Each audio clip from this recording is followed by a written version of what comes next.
ಇನ್ನು Bagalkot by election ಅಖಾಡ ದಿನೇ ದಿನೇ ಕಾವು ಪಡೆದುಕೊಳ್ತಾ ಇದೆ. ಒಂದೆಡೆ ಸಿದ್ದರಾಮಯ್ಯ, ಮತ್ತೊಂದೆಡೆ ಬಿವೈ ವಿಜಯೇಂದ್ರ ಅಬ್ಬರದ ಪ್ರಚಾರ ನಡೆಸಿದ್ರು.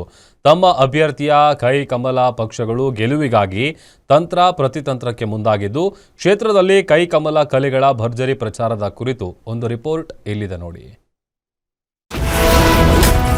ಬೈ ಎಲೆಕ್ಷನ್ ಅಖಾಡದಲ್ಲಿ ಸಿಎಂ ಅಬ್ಬರದ ಪ್ರಚಾರ.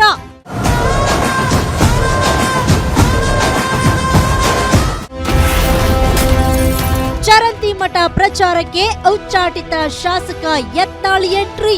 ಬಾಗಲಕೋಟೆ ಉಪಚುನಾವಣಾ ಅಖಾಡ ದಿನದಿಂದ ದಿನಕ್ಕೆ ರಂಗೇರ್ತಾ ಇದೆ. ಸತತ 2ನೇ ದಿನವೂ ಸಿಎಂ ಸಿದ್ದರಾಮಯ್ಯ ಅಬ್ಬರದ ಪ್ರಚಾರ ಮಾಡಿದ್ರು. ಬಾಗಲಕೋಟೆ ಕಾಂಗ್ರೆಸ್ ಅಭ್ಯರ್ಥಿ ಉಮೇಶ್ ಮೇಟಿ ಪರವಾಗಿ ತಾಲೂಕಿನಾದ್ಯಂತ ಭರ್ಜರಿ ಪ್ರಚಾರವನ್ನ ನಡೆಸಿ ಬಿಜೆಪಿ ಸರ್ಕಾರದ ಪರ ವಾಗ್ದಾಳಿ ನಡೆಸಿದ್ರು.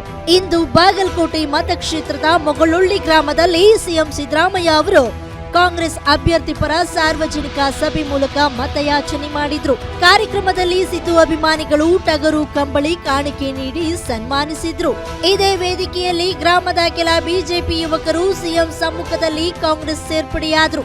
ಸಿಎಂ ಸಿದ್ದರಾಮಯ್ಯ ಕ್ಷೇತ್ರದ ಮೊಗಳೊಳ್ಳಿ ಬಳಿಕ ನೀಲಾನಗರ, ಹೈಹೊಳೆ, ಅಮೀನಗಢ ಗ್ರಾಮಗಳಲ್ಲಿ ಬಿರುಸಿನ ಪ್ರಚಾರ ನಡೆಸಿ ಕಾಂಗ್ರೆಸ್ ಅಭ್ಯರ್ಥಿಗೆ ಮತ ನೀಡಿ ಪಕ್ಷ ಗೆಲ್ಲಿಸಿ ಅಂತ ಸಾರ್ವಜನಿಕವಾಗಿ ಮತದಾರರಲ್ಲಿ ಮನವಿ ಮಾಡಿದ್ರು. ಸಿಎಂಗೆ ಕ್ಷೇತ್ರದಲ್ಲಿ ಸಚಿವ ತಿಮ್ಮಾಪುರ, ಶಿವಾನಂದ ಪಾಟೀಲ್, ಶಾಸಕ ಕಾಶಪ್ಪನವರ್, ಮಾಜಿ ಸಚಿವ ಎಸ್ಆರ್ ಪಾಟೀಲ್ ಸೇರಿದಂತೆ ಜಿಲ್ಲೆಯ ಶಾಸಕರು ಸಾಥ್ ನೀಡಿದ್ರು. ಇದೇ ವೇಳೆ ಮಾತನಾಡಿದ ಸಿಎಂ ಸಿದ್ದರಾಮಯ್ಯ, ಬೊಮ್ಮಾಯಿ ಸರ್ಕಾರ ಬರೀ ಲೂಟಿ ಮಾಡಿದ್ದು ಬಿಟ್ರೆ ಅಭಿವೃದ್ಧಿ ಕಾರ್ಯ ಮಾಡಲಿಲ್ಲ. ಒಂದೇ ರೂಪಾಯಿ ರೈತರ ಸಾಲ ಮನ್ನಾ ಮಾಡಲಿಲ್ಲ. ಅಧಿಕಾರದಲ್ಲಿದ್ದಾಗ ಜನರಿಗೆ ಸ್ಪಂದಿಸದೆ ಈಗ ನಮ್ಮ ಗ್ಯಾರಂಟಿಗಳ ಬಗ್ಗೆ ಅಪಪ್ರಚಾರ ಮಾಡ್ತಾ ಇರುವ ಬಿಜೆಪಿಯವರಿಗೆ ಮತ ಕೇಳುವ ಯಾವ ನೈತಿಕತೆ ಇದೆ ಅಂತ ವಾಗ್ದಾಳಿ ನಡೆಸಿದ್ರು. ಏನ್ರಿ ಮಾಡಿದ್ದಾರೆ ಹೇಳಿ, ನೀವು ಹೇಳಿಯಪ್ಪ, ನೀವು ಲೋಕಲ್ ಆಗಿರೋ ಏನ್ ಮಾಡಿದ್ದಾರೆ ಹೇಳಿ. ಮೆಡಿಕಲ್ ಕಾಲೇಜ್ ಯಾಕೆ ಮಾಡಲಿಲ್ಲ? ಪರಿಹಾರ ಜನಗಳಿಗೆ ಅಪ್ಪರ್ ಕೃಷ್ಣ ಪರಿಹಾರ ಯಾಕೆ ಕೊಡ್ಲಿಲ್ಲ? ಕೊಟ್ಟರೇನ್ರಿ?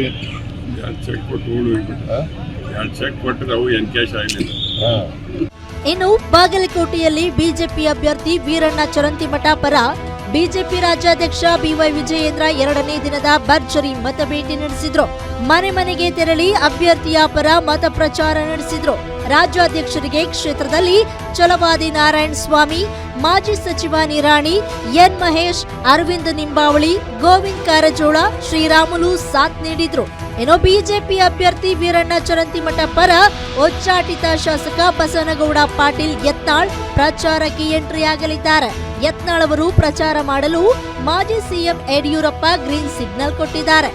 ಚರಂತಿಮಠ ಅವರು ಹಿಂದೆಂದೂ ಕೂಡ ಗೆದ್ದಿಲ್ಲದೆ ಇರ್ತಕ್ಕಂಥ ಅಂತರದಿಂದ, ಅಷ್ಟು ದೊಡ್ಡ ಅಂತರದಿಂದ ಈ ಬಾರಿ ಗೆದ್ದೇ ಗೆಲ್ತಾರೆ. ತಾಯಂದಿರ ಆಶೀರ್ವಾದನೂ ಇದೆ, ಹಿರಿಯರ ಆಶೀರ್ವಾದನೂ ಇದೆ. ಯುವಕರು ಸಂಕಲ್ಪವನ್ನು ಕೂಡ ತೊಟ್ಟಿದ್ದಾರೆ. ಯಡಿಯೂರಪ್ಪನವರು ಮುಖ್ಯಮಂತ್ರಿಗಳಾಗಿದ್ದಾಗ ಸಾವಿರಾರು ಕೋಟಿ ಅನುದಾನ ಇಲ್ಲಿಗೆ ಬರ್ತಾ ಇತ್ತು.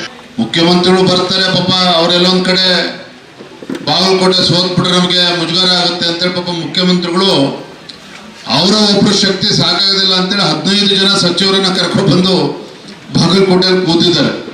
ಬಾಗಲಕೋಟೆಯಲ್ಲಿ ದಲಿತರು ಈ ಸಾರಿ ಕಾಂಗ್ರೆಸ್ ವೋಟ್ ಹಾಕಲ್ಲ ಅಂತ ಗೊತ್ತಾಗ್ತಿದೆ.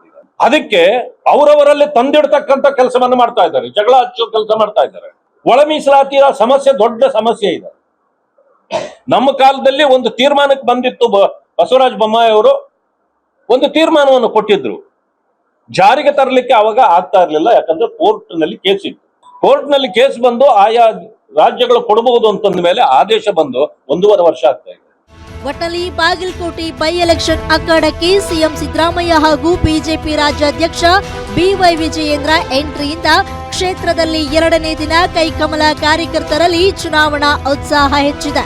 ರಾಜನಾಯಕರ ಎಂಟ್ರಿ, ಪಕ್ಷದ ಅಭ್ಯರ್ಥಿಗಳ ಗೆಲುವಿಗಾಗಿ ತಂತ್ರ ಪ್ರತಿತಂತ್ರ, ಸಮುದಾಯವಾರು ಸಭೆ ನಡೆಸುವ ಮೂಲಕ ಮತ ಸೆಳೆಯಲು ತೆರೆಮರೆ ಕಸರತ್ತು ಜೋರಾಗಿದೆ.